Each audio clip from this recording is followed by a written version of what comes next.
Martina Smodiš je 28-letna magistrica prevajalstva in paraplesavka. Zaradi prezgodnjega rojstva, rodila se je namreč v 6. mesecu nosečnosti, je doživela stisko zaradi pomanjkanja kisika in utrpela možgansko poškodbo, ki je povzročila cerebralno paralizo. Ta vpliva na njeno ravnotežje, prostorsko zaznavo in koordinacijo gibanja. Martinin nepogrešljiv pripomoček je tako voziček. Kljub nekaterim oviram, ki jih predstavlja voziček, pa Martina dokazuje, da lahko z željo in zagnanostjo dosežemo tisto, kar si resnično želimo. Danes pa jo z veseljem pozdravljam v našem podcastu. Martina, lepo pozdravljeni. Lep dober dan tudi vam. Pred nekaj meseci ste magistrirali na Filozofski fakulteti v Ljubljani, študirali ste prevajalstvo in sicer smer angleščina, slovenščina in francoščina, pa me mogoče za začetek zanima, zakaj ti trije jeziki? V bistvu jaz imam ljubezen do jezikov nekako že prirojeno ali pa vgrajeno. Vedno so me tuji jeziki zanimali, tuje kulture, in v bistvu sem vedela, kaj bom študirala že od 4. razreda osnovne šole. Tako da je to bila potem logična izbira. Tako da ste že v bistvu od takrat vedeli, da je prevajalstvo neka vaša smer, neka vaša stvar. Tako, ja, pa v bistvu za te dotične jezike je tako, ne. Slovenščina ima prostor v mojem srcu, angleščina je lingua franca današnjega sveta, francoščina pa je diplomatski jezik in potem se je tako to nekako poklopilo, bi rekla. Kdaj pa ste se prvič srečali s francoščino, če se morda spomnite? S francoščino sem se prvič srečala v bistvu že v osnovni šoli. Sem imela kot izbirni predmet, potem pa nadaljevala v srednji šoli z neko osnovno podlago, malo bolj resno pa sem se je lotila seveda potem na faksu. Trenutno opravljate prakso v pisarni Evropskega parlamenta v Sloveniji. Kako izgleda vaš vsakdan v pisarni? V bistvu je moj vsakdan zelo pester in dinamičen. Praksa, ki jo opravljam, je v bistvu Schumannova praksa. Opravljam jo pod programom za pozitivne ukrepe za praktikante invalide. Moj vsakdan zajema v bistvu res eno široko paleto delovnih dolžnosti, od prevajanja do organizacije dogodkov, pošiljanja korespondence, v bistvu vse, za kar me v pisarni zadolžijo. In mi je zelo všeč, da imam tak dinamičen vsakdan in se tudi tam res ogromno naučim iz dneva v dan, res mi je krasno. Pa se vam zdi, da vas je študij dobro pripravil na to vrstno delo?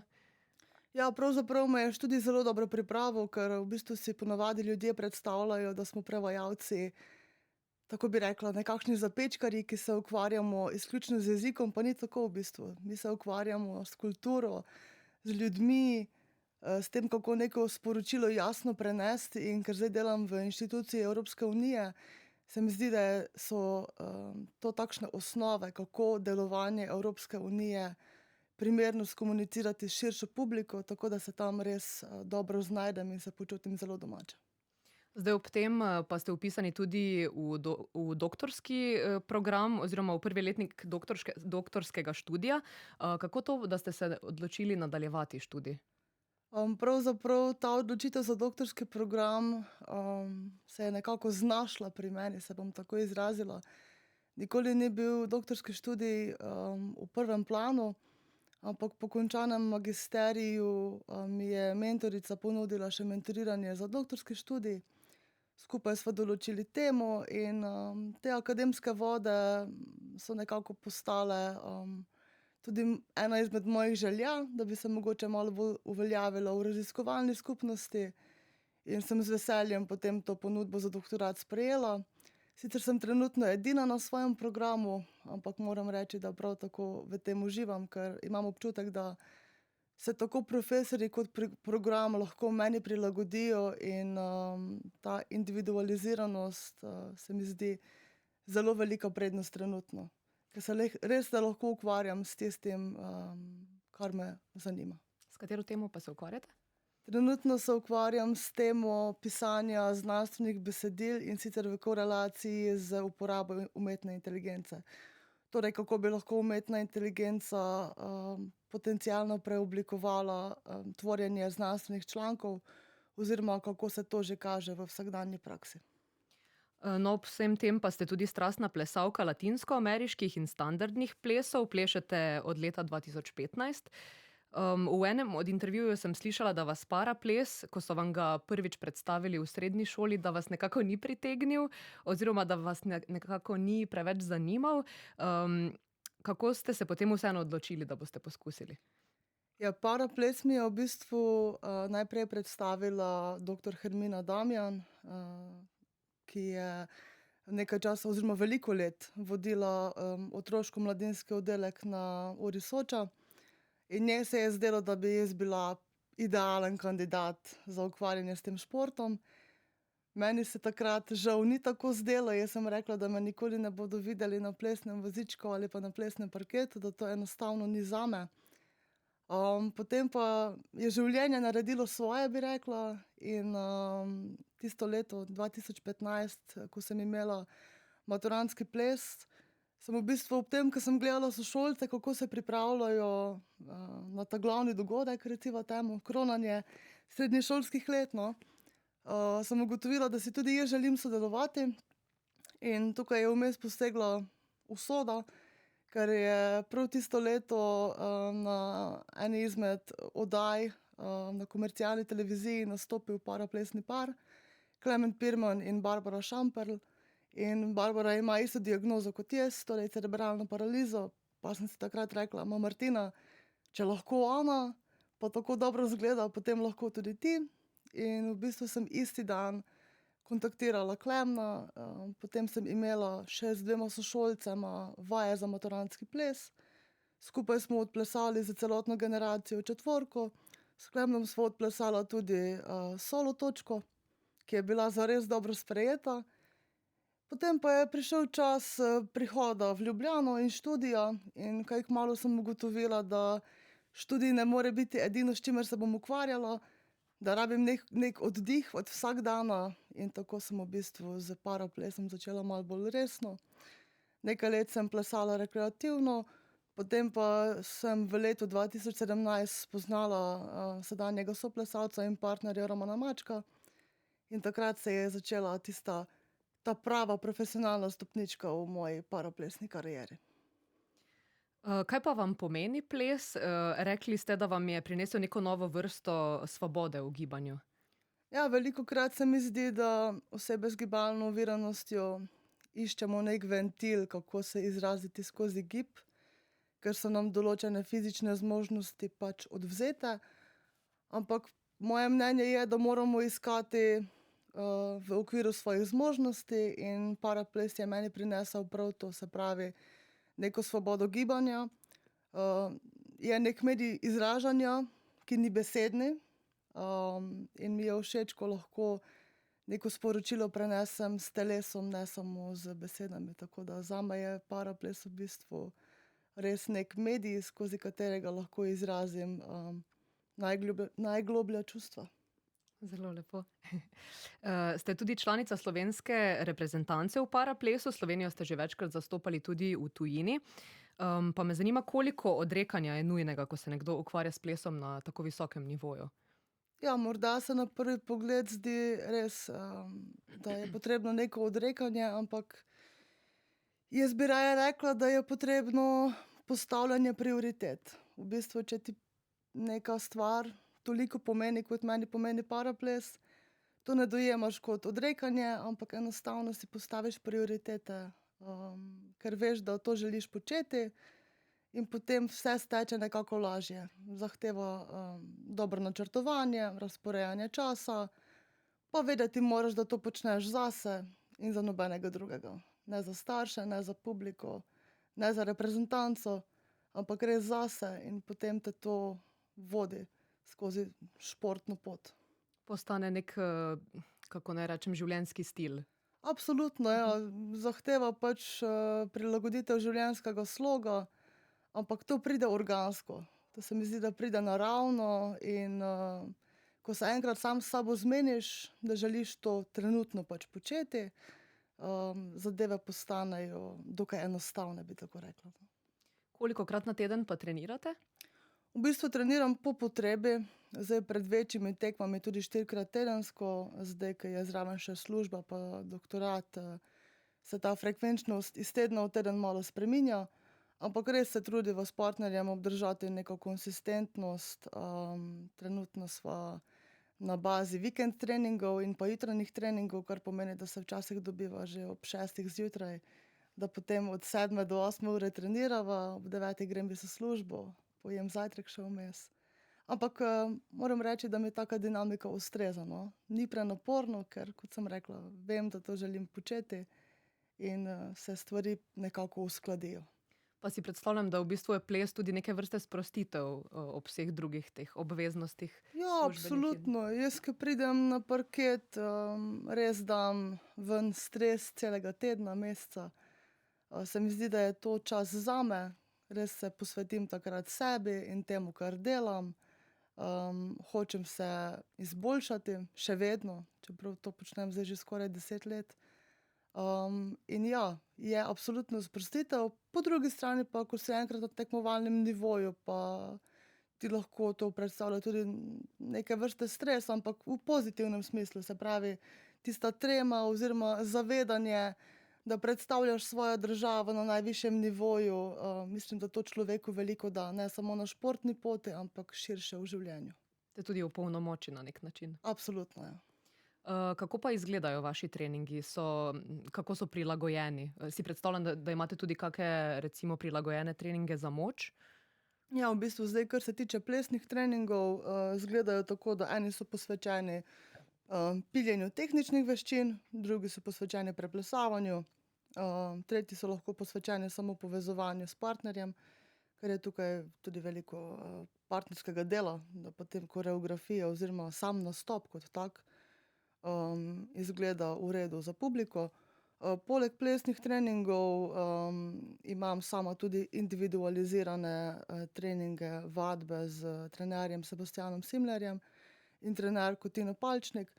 Tam pa v bistvu kombiniramo vaje za moč, agilnost, v bistvu tudi vaje, ki ščitijo moj skelet. Imam namreč lordozo, se pravi ukrivljenost ledvenega dela hrbtenice, pa tudi kakšne skrajšave že pridejo. Tako da v bistvu ti treningi niso usmerjeni samo pridobivanju moči in kondicije, ampak tudi varovanju zdravja mojega za naprej, no. Tudi ko bo enkrat športna pot končana. Ob vsem tem pa sodelujete tudi z Zavodom za izobraževanje in inkluzijo Odtis, nevladno organizacijo, ki mladim z invalidnostjo in brez nje omogoča aktivno udejstvovanje na področju športa, umetnosti in kulture. Zdaj vi z njimi sodelujete pri enem od njihovih projektov Varno potujem, svobodno raziskujem. S čim pa se ukvarjate na tem projektu?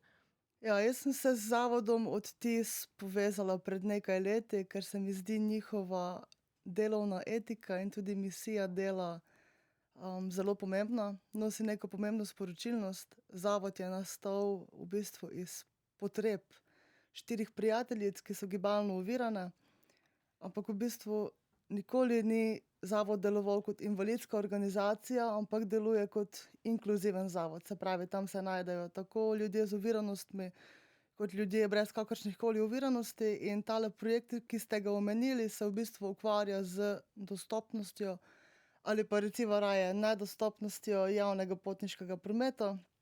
In v bistvu želim mlada ekipa entuziastičnih ljudi izboljšati splošno situacijo in ozavestiti širšo javnost ter tudi odločevalce o tem, kaj nam v javnem potniškem prometu manjka, zakaj stvari še niso urejene tako, kot bi leta 2024 oziroma zdaj že skoraj 2025 morale biti. In ker to počnemo ljudje, ki imamo lastne potrebe, kakršne pač imamo, se mi zdi, da projekt lepo opiše moto nič o nas brez nas, oziroma v tem primeru nič za nas brez nas. In kaj ugotavljate na projektu? Kake so razmere pri nas? Ja, javnem pravzaprav prometu? ugotavljamo, da zakonska določila so jasno in dobro postavljena, zalomi pa se pri implementaciji, ne. Zalomi se pri tem, kako teorijo prenesti v prakso. Zdaj, zakaj do tega pride? Moje osebno mnenje je, da nam manjka dialog, se pravi med ljudmi, ki potniški promet želimo uporabljati, v takšni meri, kot ga uporabljajo vsi naši drugi sodržavljani, in med ljudmi, ki so odgovorni za implementacijo, pa naj je to na najvišjem političnem nivoju ali pa v okviru posameznih državnih organov. Tukaj se mi zdi, da nekako se ta dialog ne vzpostavi dovolj močno. Pa ne samo to, v bistvu tudi če se dialog vzpostavi, iz tega dialoga mi želimo, da se ustvarijo konkretne rešitve, ki so potem tudi vidne na nekem vsakodnevnem nivoju. Tako da jaz si želim, da s tem projektom dosežemo prave ljudi, da dvignemo ozaveščenost o tem, s kakšnimi problemi se pravzaprav kot uporabniki javnega potniškega prometa soočamo, in upam, da bo to prineslo tudi nujno potrebne spremembe. Zdaj pogosto slišimo, da so razmere v nekih večjih mestih bolje urejene, slabše dostopen pa je recimo medkrajevni promet. Ja, jaz se tukaj zelo strinjam. V bistvu, če potegnem iz svoje situacije, zdaj, kar se tiče Ljubljane, recimo trole v Ljubljani so zelo dobro urejene, tukaj pohvala Mestni občini Ljubljana. So dostopne za razne vrste oviranosti, tako za gibalno ovirane ljudi, kot ljudi z slepoto, slabovidnostjo, gluhoto. Ampak ja, tako kot ste rekli, čim pridemo iz večjih mestnih središč, se pravi iz Ljubljane in iz Maribora, imamo pa težavo z medkrajevno povezavo. Recimo, medkrajevni avtobusi niso dostopni za uporabnike invalidskih vozičkov. Morda, če si uporabnik invalidskega vozička na ročni pogon, pa lahko stopiš kakšen korak, še nekako lahko prideš na avtobus in iz njega. Če si pa uporabnik električnega vozička, je pa to skoraj nemogoče. In se mi zdi, da je v tem času, v katerem živimo, to v bistvu nedopustno. Ista situacija je z vlaki, povezljivost je zagotovljena med večjimi mestnimi središči, ampak recimo za Mursko Soboto, jaz živim torej 2 minuti od ljubljanske glavne železniške postaje, pa z direktnim vlakom ne pridem v Mursko Soboto, tako da se poslužujem drugačnih vrst prevoza, kar je žalostno v bistvu. Katerih oblik pa se poslužujete najbolj pogosto? Največkrat se poslužujem v bistvu prevozov v smislu skupinskega prevoza, kot so prevozi.org. Peljejo me partner, starši, ali se pa peljem sama. V bistvu trenutno nimam avta v Ljubljani, ker ne čutim neke potrebe po njem, imam pa vozniški izpit, tako da je tudi to pripomoglo k moji samostojnosti, no.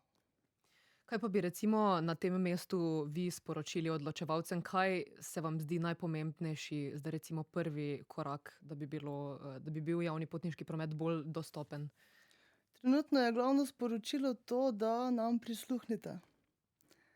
V bistvu, da zares vstopimo v kontakt z ljudmi, ki imajo osebne izkušnje, da se podajo primeri dobrih in malo manj dobrih praks, tako v Sloveniji kot v tujini, in da lahko iz tega modela potem skupaj ustvarimo sistem javnega potniškega prometa, ki bi bil zares funkcionalen. Mogoče na tej točki je zdaj eden večjih projektov prenova železniške postaje v Ljubljani. Tukaj se mi zdi, da pri planiranju tega je nujno, da se Slovenske železnice povežejo z raznimi invalidskimi organizacijami, tudi z neprofitnimi organizacijami in na koncu koncev tudi s posamezniki.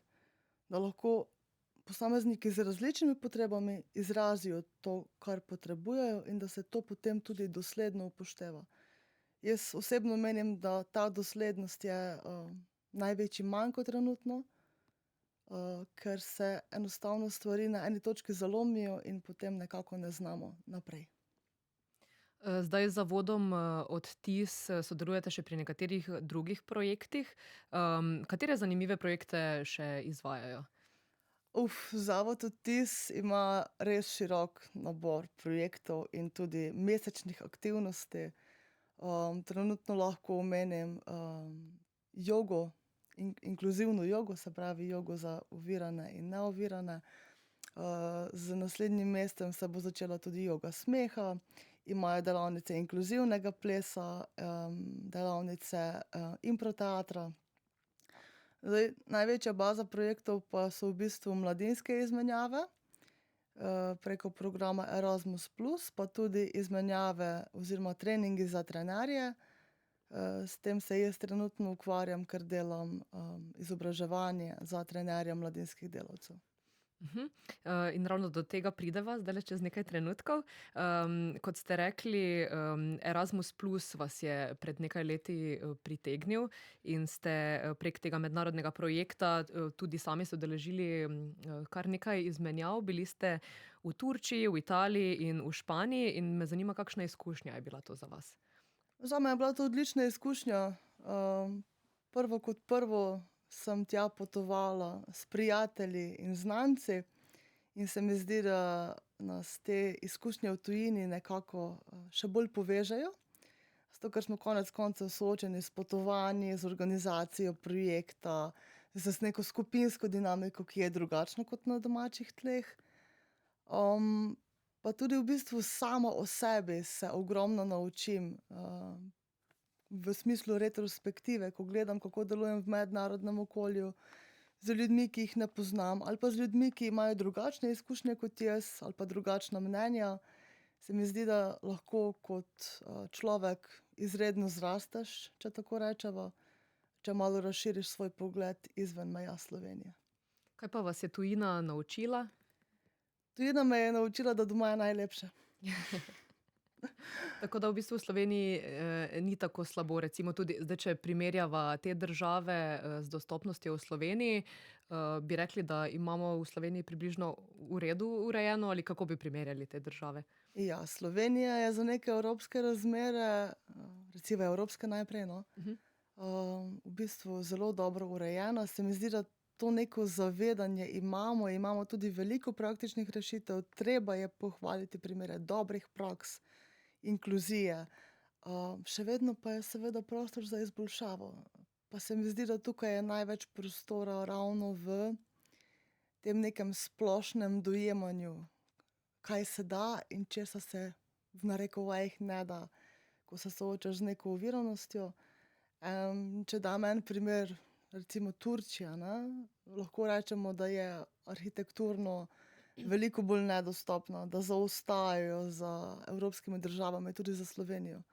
Ampak kar se pa tiče nekega socialnega vidika, moje doživljanje je bilo, da ko sem rabila tam pomoč, ni bilo nobene težave. Saj tudi v Sloveniji je načeloma ni, ampak ta nek socialni čut in socialna skrb za recimo temu šibkejše je tam zelo močen in to me je izredno presenetilo.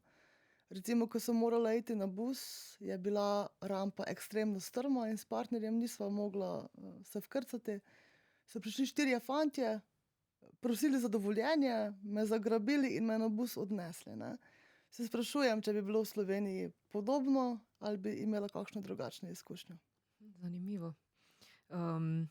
Ja, ste rekli, da se trenutno izobražujete tudi za trenerko mladinskih delavcev, da boste lahko spremljali tudi ljudi z oviranostmi.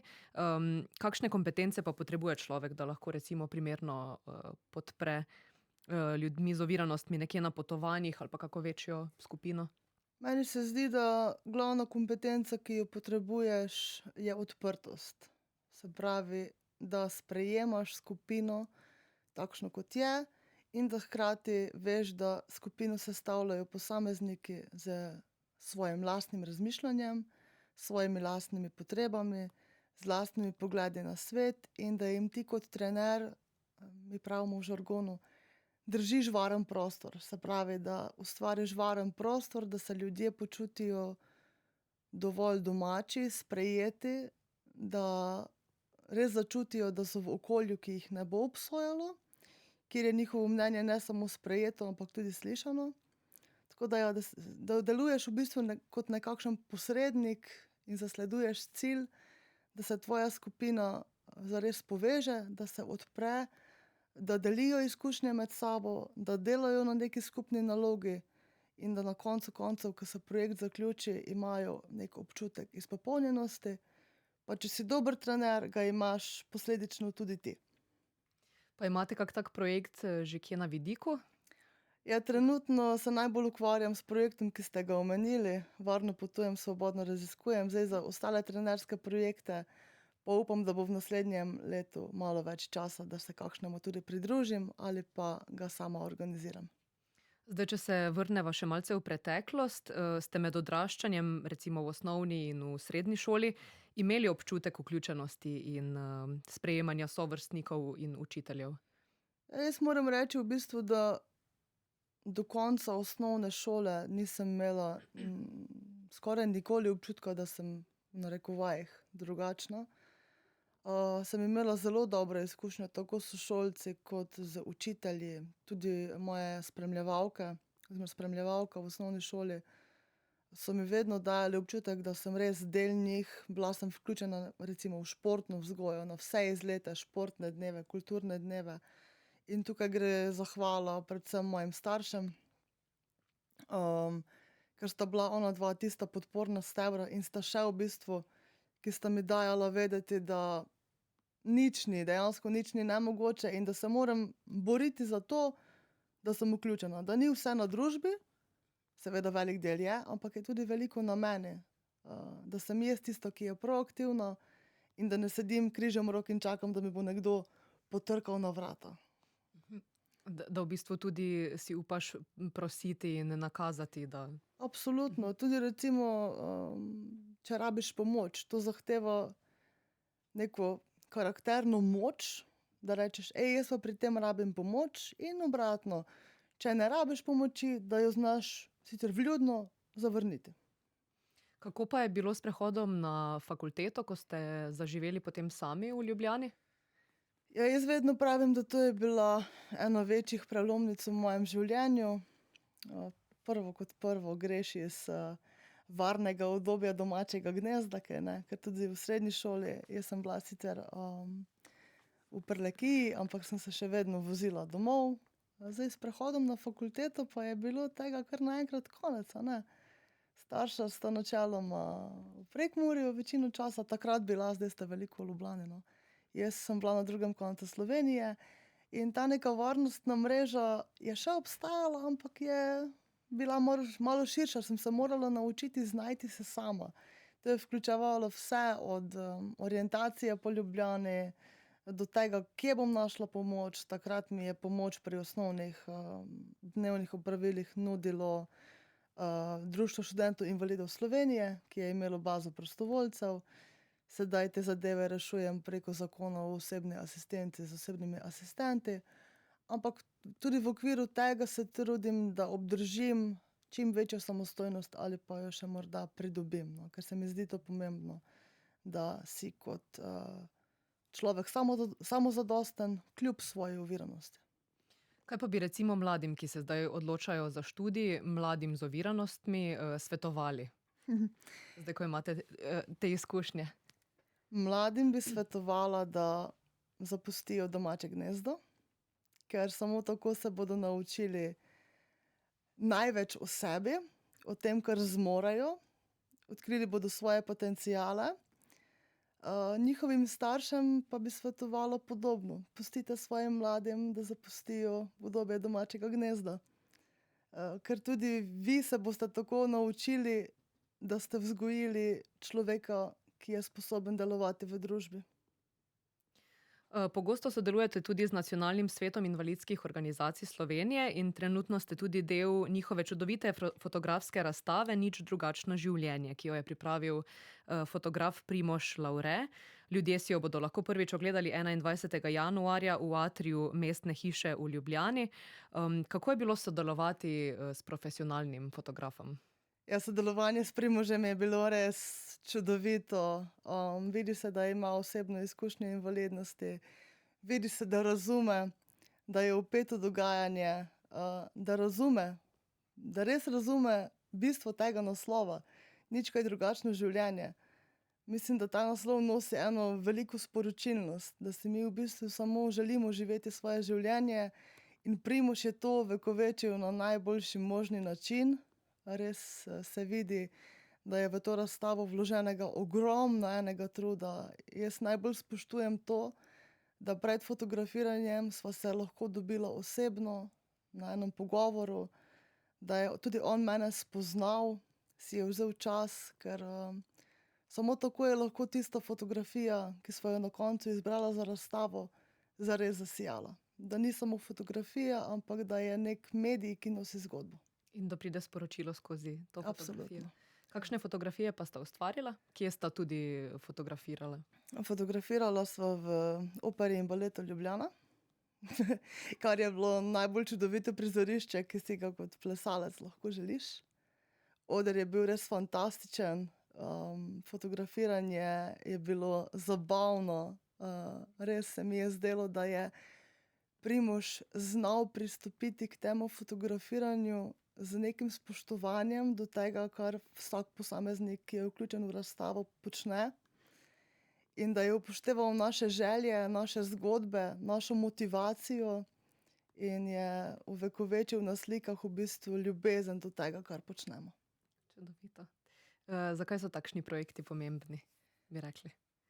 Zame osebno so pomembni zato, da lahko prvič aktivno delujem v družbi, drugič, da razbijamo neke stereotipe. Meni je recimo všeč, da Primož na dotični fotografiji prikaže dinamiko med mano in mojim partnerjem. In se mi zdi, da samo s tem, da se mi izpostavljamo na prav način, s pravo sporočilnostjo, lahko potem to sporočilo pride v širšo družbo in mogoče res ovrže milijon enih predsodkov, ki jih ljudje organsko pač imamo. Tudi jaz nisem brez predsodkov in skozi takšne projekte vidim, da je pomembno samo to, da ljudem podarimo nek stik pa neko izkušnjo s stvarmi, ki jih ne poznajo, da vstopijo v oseben stik z nami in da vidijo, da res nismo nič kaj drugačni in tudi naše življenje ni nič kaj drugačno. In morda še za na konec, česa ljudje, ki nimamo izkušnje z invalidnostjo, take ali drugačne, ne razumemo? Pri čem se nam recimo najbolj zatika in kaj bi lahko naredili bolje? Ne želim zaključiti z morbidnim tonom, ampak se bom potrudila, da bo to zvenelo prav. Zdi se mi, da ljudje, ki nimajo izkušnje z invalidnostjo, ne razumejo velikokrat, da so lahko že jutri ali oni ali nekdo od njihovih najbližjih na našem mestu in da v bistvu nesreča ne počiva in ne izbira.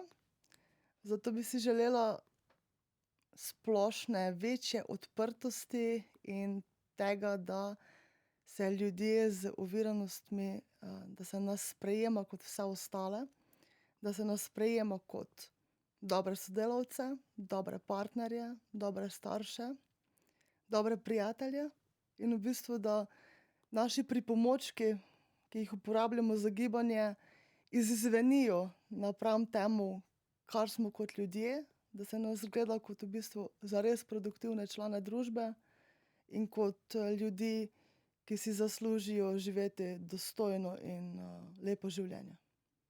Martina Smodiš, najlepša hvala za vaš čas in za pogovor. Hvala tudi vam.